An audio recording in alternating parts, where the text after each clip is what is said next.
할렐루야. 네, 우리 이제 설날이 다가오고 있죠. 한번 일어나셔서 서로 이제 세배 좀 하시죠.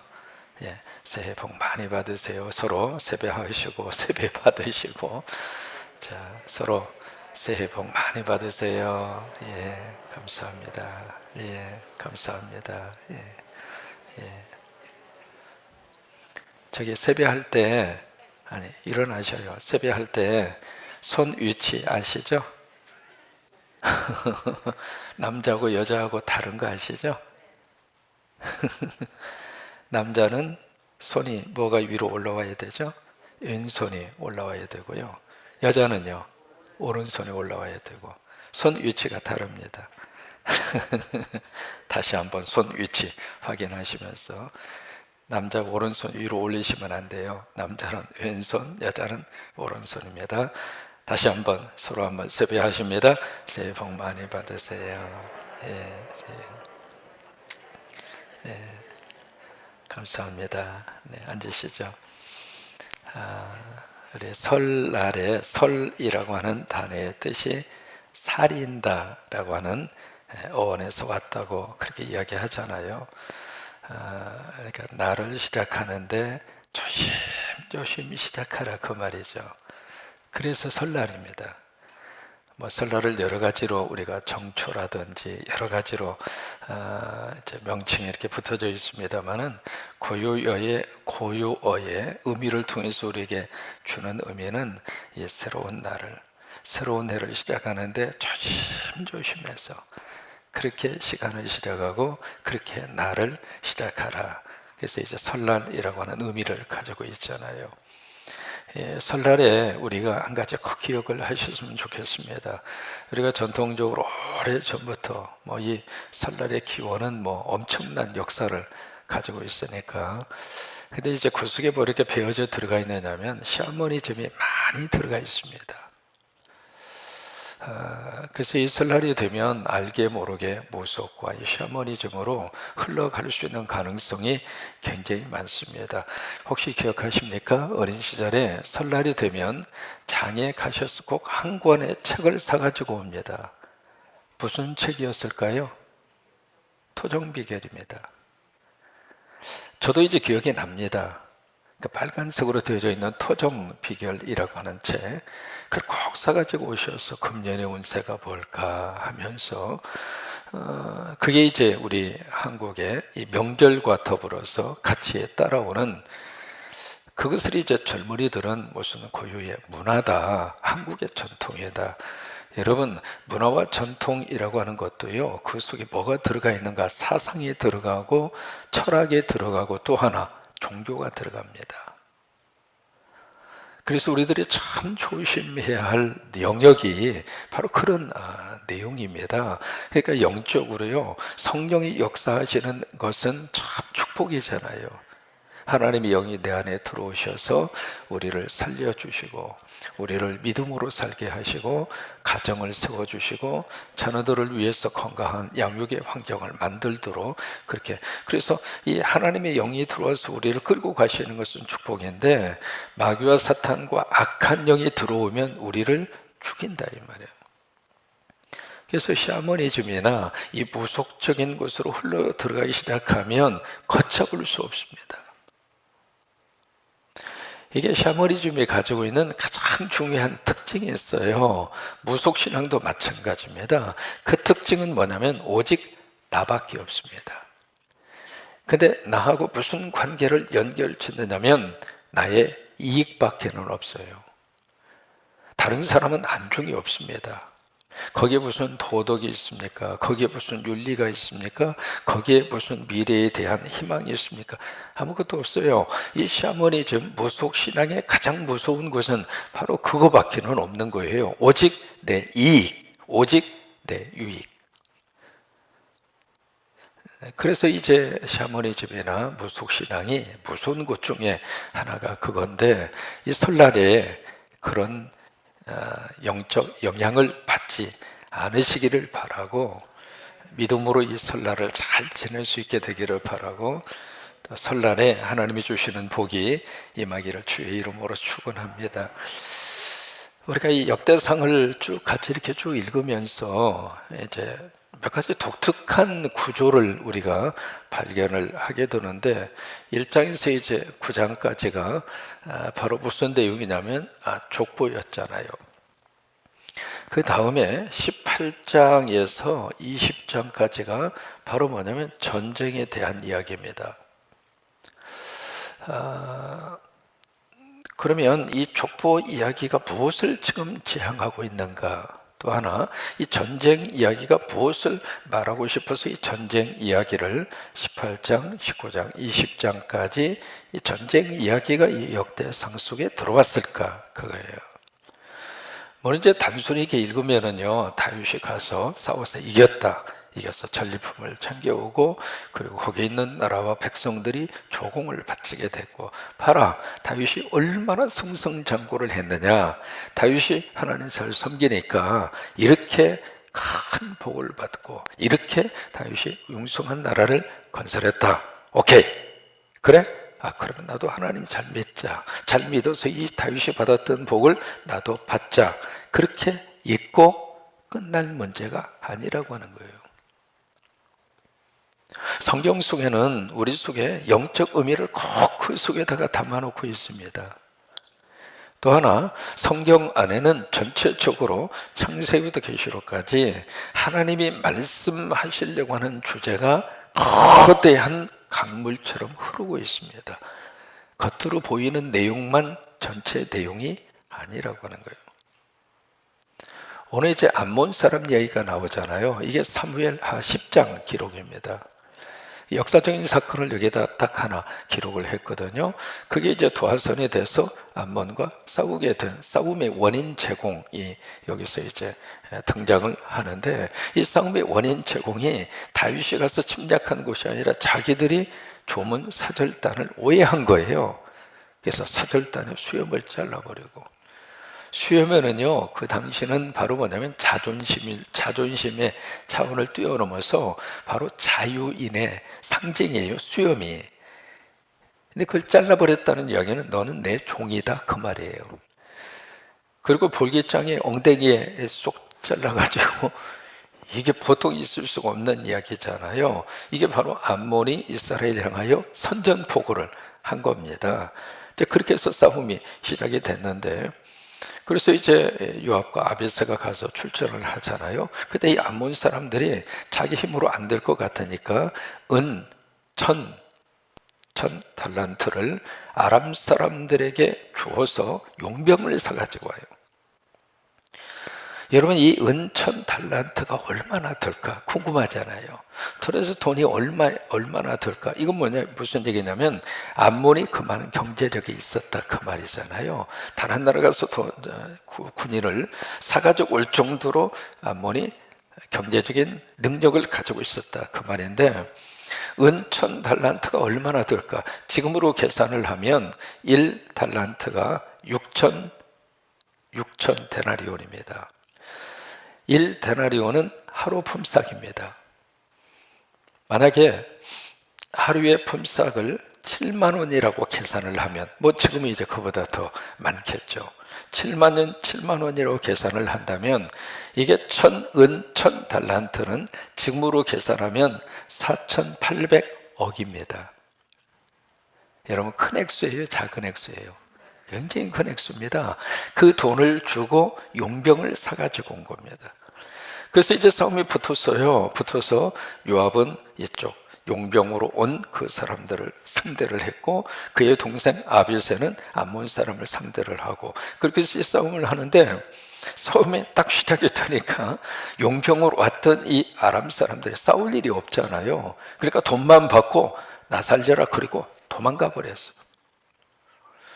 이제 그 소식을 듣고 이쪽에 암몬 사람들도 야, 우리도 살자 그러고 다 도망가 버린 거예요.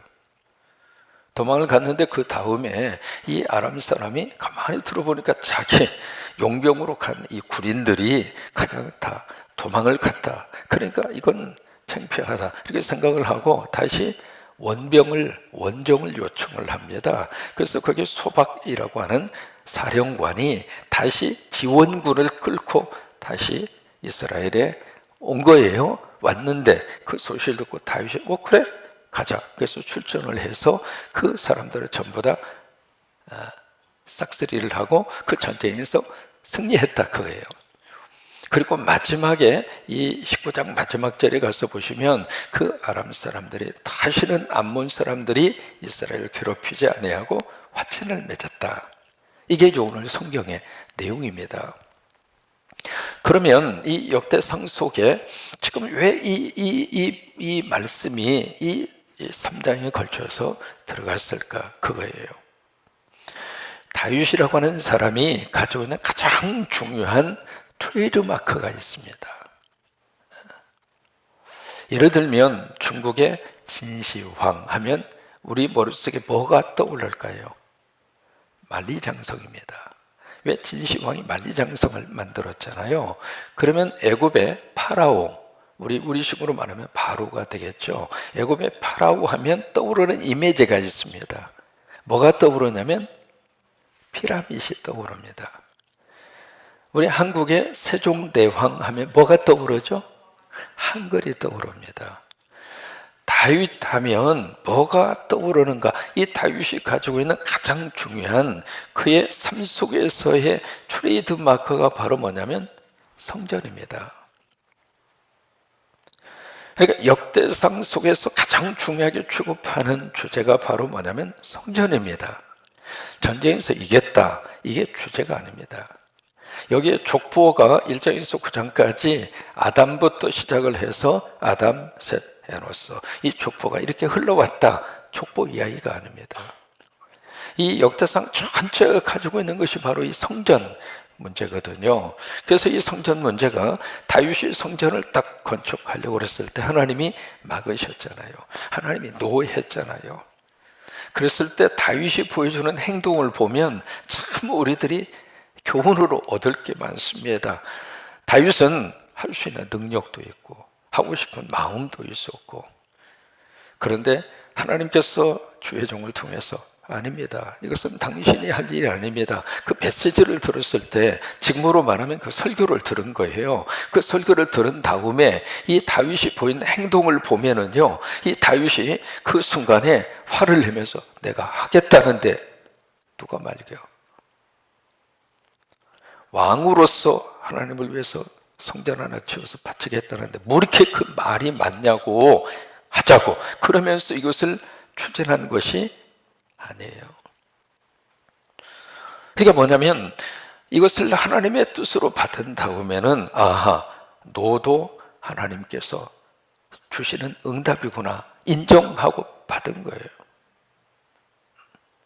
또 하나, 이 다윗은 자신이 제안한 것을 거부당했을 때 본인이 거부당했다고 생각 안 한 거예요. 오늘 우리가요, 회유를 못하는 이유가 있습니다. 안건을 내잖아요. 그 안건이 부결이 되면 안건이 부결이 된 것뿐입니다. 의견 자체가 채택이 안 된 것뿐입니다. 근데 왜 화가 나는가? 내가 부정당했다고 생각하는 거예요. 그러니까 우리는 회의하다가 막 싸우는 거예요. 왜 내 의견을 무시하느냐? 여러분, 생각이라고 하는 것은 이럴 수도 있고 저럴 수도 있는 거잖아요. 생각이 다르다고 해서 이 사람 자체가 틀린 건 아니거든요. 그리고 의견은 의견으로 하고 끝나야 되는데 그 의견이 곧 바로 나예요. 그래서 의견이 딱 거부당하면 내가 거부당했다고 생각하니까 못 참는 거예요. 이 다윗은 자신이 가지고 있었던 생각과 의견을 하나님께서 거부했을 때 하나님의 또 다른 생각이 있으시구나. 그러니까 자신을 하나님께서 거부한다고 생각 안 했어요. 만약 그런 생각을 했더라면 다윗이 하나님 떠나죠. 근데 다윗은 그렇지 않았거든요. 세 번째로 중요한 포인트가 있습니다. 하나님이 나를 통해서 성전을 원하시지 않는구나. 그러면 내가 할 수 있는 일이 뭘까? 왜냐하면 다윗의 트레이드 마크가 성전이라니까요. 그가 사는 가장 중요한 삶의 이유가 성전이었어요. 그러니까 다윗의 머릿속에서는 오히려 성전밖에 없는 거예요. 이 싸움도 마찬가지입니다. 이 족보도 마찬가지입니다. 족보를 자세히 읽으시면은요, 성전 건축에 참여한 지파 중심으로 족보를 써내려간 거예요. 이 전쟁도 마찬가지입니다. 이 전쟁에서 왜 주변 나라를 쭉 하면서 주변 나라를 정복을 시키고 주변 나라들이 모두가 다 다윗 리더십 앞에 무릎을 꿇게 했는가? 물론 나라가 안전하게 그렇게 지속되기를 바라는 마음도 있습니다만 가장 중요한 것은 더 이상 성전을 뺏기지 않기 위해서, 성전을 보호하기 위해서 주변 나라들을 전부 다 정리 작업한 거예요. 또 하나, 이 전쟁을 통해서 얻는 게 많잖아요. 전리품도 얻고 여러 가지 조공도 바치게 되고, 그 모든 전리품들을 왜 그렇게 다윗은 한결같이 누구에게 드렸다고 기록하고 있죠? 하나님에게 드렸다는 거예요. 그게 바로 뭐냐면 성전 건축 자금을 모은 거예요. 역사상 교회 앞에 가장 많은 헌금을 드린 사람이 누구냐면 다윗입니다. 다윗처럼 헌금을 많이 한 사람이 없어요. 그 모든 헌금이 왜 그렇게 열정적으로 국가의 경제를 위해서 그 물질을 쓸 수도 있고 개인을 위해서 쓸 수도 있는데 그것을 왜 그렇게 하나님에게 바친다고 표현을 했을까? 그 모든 물질을 오로지 성전입니다. 그게 다윗이 가지고 있는 트레이드 마크예요. 여기서 우리가 성전에 대한 역사를 좀 더 살펴봐야 할 필요가 있어요. 성전 그 이전에 있었던 것이 바로 뭐냐면 성막이었죠. 바로 시내산에서 설계도를 받아서 모세를 통해서 지었습니다. 이 설계도를 통해서 이제 성막을 짓게 되는데, 이 성막의 역사는 바로 광야에서 있었던 이동식 그런 성전의 개념이 되겠죠. 이 성막의 역사가 478년 동안 지속이 됩니다. 그러다 이제 가나안 땅에 들어오잖아요. 가나안에 들어와서 성막이 어디에 안치가 됐느냐면 기브온에 안치가 됩니다. 그래서 솔로몬이 기브온 산당에 가서 1000번제를 바치는 거예요. 왜? 성막이 거기에 있었으니까. 처음에 들어와서는 실로에 있었어요. 그 다음에 높이라고 하는 곳에 있었고, 그 다음에 기드온에 가 있었어요. 그리고 거기까지입니다, 성막이. 그러면서 이제 그 다음에 성전이 지어지게 되잖아요. 솔로몬을 통해서 성전이 지어지게 됩니다. 근데 이 성전이 몇 번에 걸쳐서 지어지게 되는가? 이 첫째, 솔로몬 성전이 있습니다. 솔로몬 성전을 제1성전이라 그래요. 그 다음에 두 번째로 누가 또 그 성전을 짓느냐면 스룹바벨이라고 하는 분이 성전을 짓습니다. 이것을 제2성전이라고 그래요. 이 솔로몬이 성전을 지은 장소가 아라우나 타작마당이잖아요. 아라우나 타작마당, 거기에 솔로몬이 성전을 지었는데, 이 성전을 지은 이 솔로몬이 587년 바벨론에 의해서 무너져요. 성전이 1차 성전이 무너집니다. 무너지고 나니까 그 다음에 이제 포로가 돼서 다 끌려갔잖아요. 끌려갔다가 70년 만에 돌아옵니다.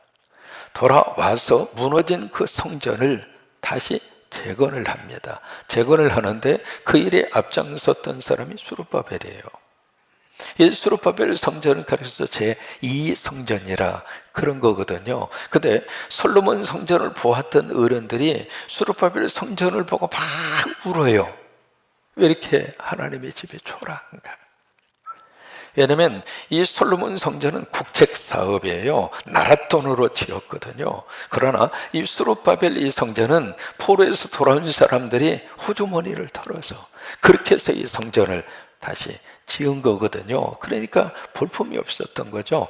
이 솔로몬 성전에 비하면 스룹바벨 성전은 너무 빈약했던 거예요. 그래서 성전을 놓고 엉엉 울었어요. 어떻게 되다가 우리 성전이 이렇게 됐는가, 그거예요. 그러다가 요침에 의해서 스룹바벨 성전이 무너집니다. 그러면서 그 다음에 세 번째 누가 등장하느냐면 헤롯입니다. 헤롯. 여기서부터는 조금 달라집니다. 이 헤롯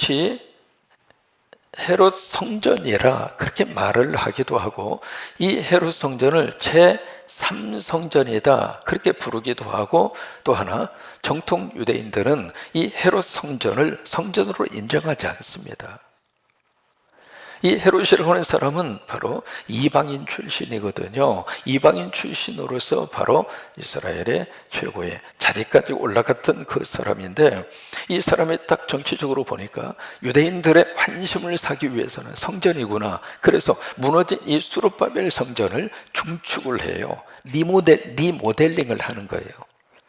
리모델링 작업을 하는데 이게 BC 20년에 시작을 해서 몇 년 걸렸냐면 46년 걸립니다. 엄청나게 오래 걸려서 그 흔적을 여러분들이 예루살렘에 가서 보시는 것이 통곡의 벽입니다. 그 흔적이에요. 헤롯이 중축한. 그러니까 정식으로 쭉 보면 제1성전, 제2성전은 성전이지만 헤롯이 건축한 이것은 성전이라기보다는 제2성전에 대한 리모델링이다, 개축이다, 증축이다, 그렇게 기억해서 이것을 제3성전으로 인정을 안 하는 거예요. 그래서 지금 뭐가 이렇게 자꾸 움직임이 있느냐면 유대인들의 마음속에서는 바로 이 제3성전이에요. 그것을 짓고 싶은 거예요. 1성전 무너지고 2성전 무너지고 이제는 제3성전을 짓는데 어디다가 지어야 되는가? 바로 성전이 있었던 성전터에다가 지어야 돼. 지어야 되는데 이게요, 참 역사적으로 보면 1성전 무너졌죠? 2성전 무너지고 헤롯 성전 어떻게 됐어요? 무너졌습니다. 그 자리에 지금 뭐가 써 있는가? 황금동이라고 하는 게 쓰여져 있습니다. 바로 이슬람에서 회교도에서 세계 3대 성지 중에 메카, 메디나, 세 번째가 예루살렘의 황금동입니다. 성전이 있었던 자리가 성전이 무너져 버린 거예요. 거기에 이상한 이교도의 사원이 지금 들어서 있는 거예요. 만약에 유대인이 그곳에 제3성전을 짓는다고 만약에 덤벼들면 아랍권이 들고 일어납니다. 세계 3차 대전이 일어납니다. 그러니까 건들 수가 없는 거예요. 어느 정도 준비를 했느냐면 제3성전에 쓸 감람육까지 다 준비했습니다. 이게 아론의 이 후손들을 DNA로 쭉 추적 조사를 해서 대제사장까지 다 세워놨습니다. 이스라엘의 입장으로서는 능력도 있죠, 힘도 있죠, 모든 것을 거의 완벽하게 다 갖춰놨습니다. 그런데 그 자리, 성전이 있었던 바로 그 아라우나 타작 마당 그 자리, 그것을 확보하기가 쉽지가 않다고 하는 거예요. 그래서 지금 제3성전을 지금 건축하지 못하고 있는 그런 상태 속에 있는 거예요. 자, 여기서 우리가 질문을 던져야 할 필요가 있습니다. 왜 이렇게 성전이 무너졌는가? 하나님의 집이라면 인간이 무너뜨릴 수 있을까요? 없을까요? 무너지면 안 됩니다. 어떻게 피조물인 인간이 하나님의 건물을 손댑니까? 손댈 수도 없고 손댈 수도 안 되고. 근데 왜 이렇게 역사적으로 성전이 이렇게 자꾸 무너지느냐고요. 이 개념이, 성막과 성전의 개념이 신약으로 오면은 무슨 개념으로 발전되느냐면 교회의 개념으로 발전이 되는 거예요. 근데 이 교회라고 하는 것도요, 이 건물로서의 교회는 이게 AD 4세경에 나왔어요. 콘스탄티노플 그 황제가 기독교를 공인을 한 다음에, 그 다음에 건물의 의미가 그 다음에 나온 거예요. 초대교회 시절에는 건물의 교회는 없어요. 그렇게 해서 이제 건물들이 세워지기 시작을 했는데, 그 모든 건물들 또한 어떻게 됐어요? 이 땅에 교회 건물, 영원한 건물 이 땅에 있을까요? 없는 거예요. 터키 지역을 가서 보시면 계시록에서 만나는 7개의 교회의 흔적이 아무것도 없잖아요. 돌멩이만 있을 뿐이죠. 그걸 보고 와서 어떻게 교회가 이렇게 무너질 수 있느냐고요. 자, 성전도 무너졌습니다. 교회도 무너졌습니다. 이게 지금 무엇을 말해주고 있느냐 그 말이에요. 성경에서 지금 말씀하시려고 하는 내용이 뭐냐 그거예요. 성전도 그러고 교회도 그러고 건물이 아니라고 하는 거예요. 건물이 성전이고 건물이 교회라면 무너뜨릴 수도 없고 무너지지도 않습니다. 근데 왜 무너졌느냐고요. 성전이 아니니까 무너진 거죠. 교회가 아니니까 무너진 거죠. 그러면 뭐가 성전이고 뭐가 교회냐 그 말이에요. 그것을 다루는 것이 바로 요한복음 1장이고 그것을 다루는 것이 고린도전서 3장입니다. 유명한 그 구절이 있잖아요. 너희가 바로 하나님의 성전이요 하나님이 영이 거하시는 전인 줄을 알지 못하느냐. 고린도전서 3장 16절. 외우기도 쉬워요. 요한복음 3장 16절처럼 고린도전서 3장 16절. 한번 해보실까요?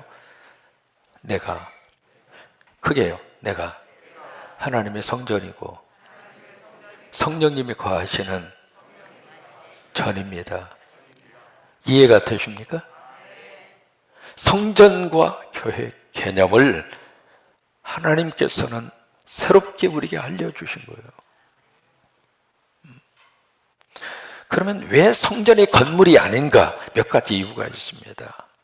첫째로, 왜 사람 안에 하나님은 성전을 세우고 싶어 하셨는가? 사람은 누구를 닮았어요? 하나님의 형상 닮았어요. 하나님의 형상 닮았기 때문에 인간은 하나님을 추구하게 되어져 있습니다. 참 신기한 거 있죠? 평생 도 따르면서 환제제 보살랭님 하나밀나인겨 이런 분도 갑자기 위급한 상황이 딱 닥치면 누구 불러요? 아이고 하나님.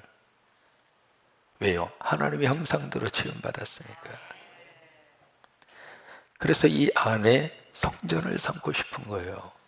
두 번째, 성전은 인격적입니다. 요한복음 1장에 보시면 영접하는 자, 무슨 얘기예요? 인격이라는 이야기예요. 성전 전체가 인격이라 그 말이에요. 건물은 인격이 아니에요.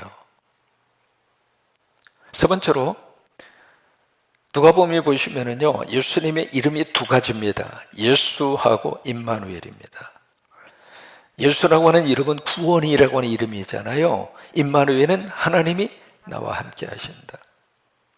성전 개념이 예수와 임마누엘이에요. 여기서 스데반이 사도행전 7장에 보시면 마지막 스데반의 피를 토하는 설교를 해요. 설교를 하면서 역사적으로 우리 민족이 뭘 잘못했는가 그것을 한마디 지적합니다. 사도행전 7장으로 가서 보세요. 오늘 이 성전 개념에 대해서 우리가 한번 깊이 하나님이 주시는 음성을 이 새벽에 듣기를 바라는데, 왜냐하면 이 개념이 제대로 확립되지 않으면 교회가 세워졌다 무너지면 하나님이 마치 무너진 것처럼, 교회가 좀 이렇게 흔들리면 하나님이 흔들리는 것처럼 그렇게 착각을 하는 거예요. 왜요? 이 건물이 교회고 건물이 성전이라고 생각하니까. 자, 보실까요? 사도행전 7장 다 찾으세요. 사도행전 7장 스데반의 설교입니다. 설교를 하면서 역사 속에서 자기 조상들이 뭘 오해하고 뭘 잘못했는가 스데반이 설교를 통해서 알려주고 있습니다. 46절입니다.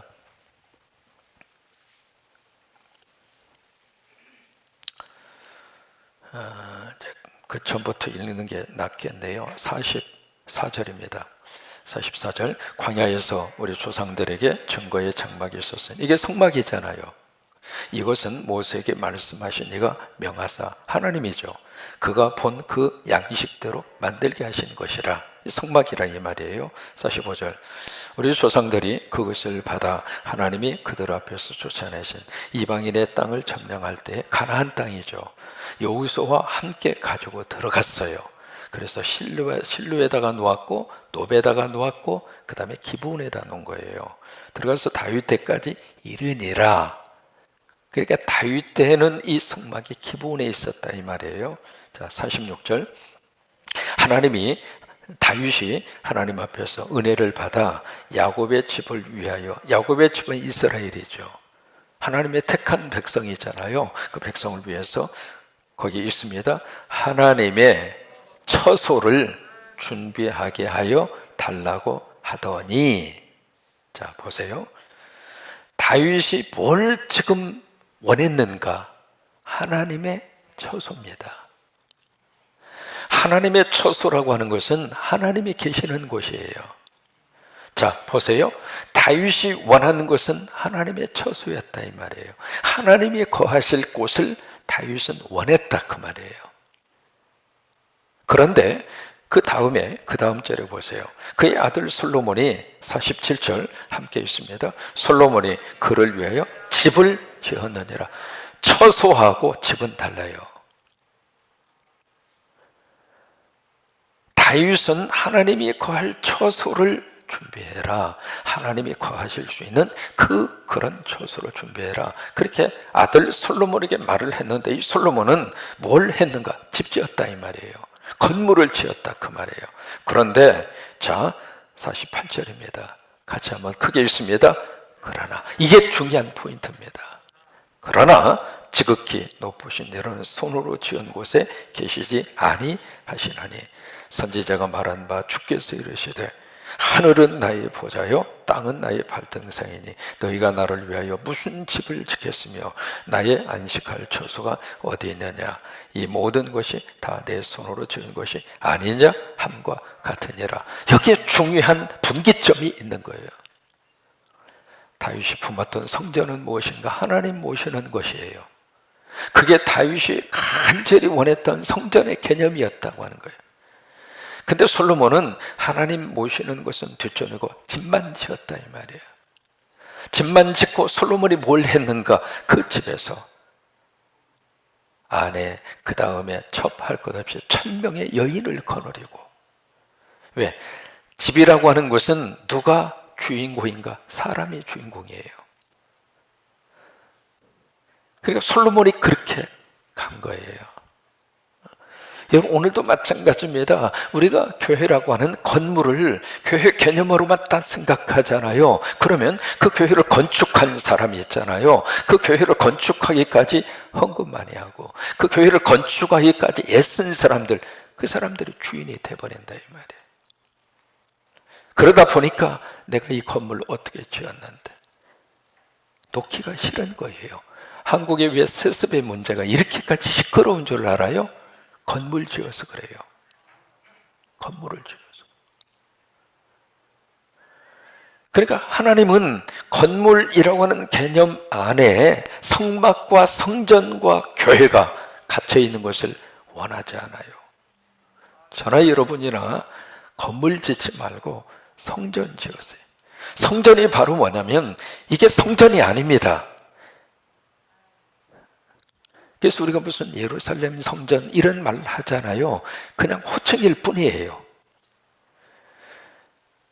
그러니까 교회라고 하는 것도 건물은 교회가 아닙니다. 예수 믿는 믿음의 사람들이 교회죠. 여러분이 교회라 이 말이에요. 그리고 여기는 이 교회들이 모여서 예배하는 예배당이에요. 그리고 교회당이죠. 교회가 성전이고 성전이 교회다. 그것은 지극히 작은 한 부분일 뿐입니다.